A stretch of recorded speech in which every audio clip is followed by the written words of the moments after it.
Sisi chama kikuu cha ushirika SONAMBO ndio chama pekee kinachoratibu na kusimamia zao la tumbaku kuanzia uzalishaji mpaka masoko kwenye zao la nini la tumbaku. Wakulima wote au wanachama wote vyama vya msingi wanaolima tumbaku, jukumu la pembejeo kwa maana uzalishaji ni la kwetu SONAMBO. As long as wewe ni mwanachama tu wa chama cha msingi wa MASO unataka kulima tumbaku, kwa sisi jukumu letu kwa maana chama cha msingi wa MASO na chama kikuu cha ushirika SONAMBO ni kuhakikisha tunakuletea pembejeo za tumbaku zote, kuanzia mbolea, kuanzia jafafa, madawa na kadhalika.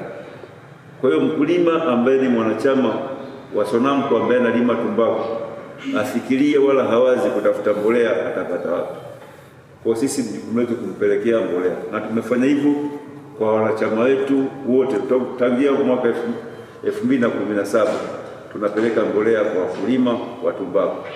Kwa mfano katika msimu wa mwaka 2025-26 tumepeleka mbolea tumepeleka na madawa kwenye zao la tumbaku zaidi ya dola milioni 2 sawa na bilioni 4 za pembejeo za mbolea tumewapelekea wakulima wetu wa tumbaku. Sisi kama chama kikuu jukumu letu kubwa ni kutafuta nini? Masoko. Kwa hiyo kabla hujakuja kukopa pembejeo kwa ajili ya hiyo tumbaku, kwa sisi tunakuwa tunafanyaje? Tulishakuhakikishia soko la hiyo tumbaku ambayo unaenda kufanya kuizalisha.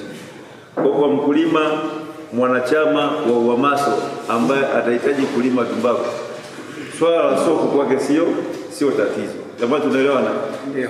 Kwamba mtu akitaka kulima tumbaku afikirii hii tumbaku yangu nailima mwezi huu nitaenda kumuuzia nani? Kwamba tayari sisi chama kikuu cha ushirika SONAMBO tumeshatafuta masoko, tumeshaingia mkataba na makampuni. Kwa nini jukumu letu nifaje? Mkulima, mbolea tunakuletea sisi, soko tunakuletea sisi, na kila kitu kinafanya kinaisha.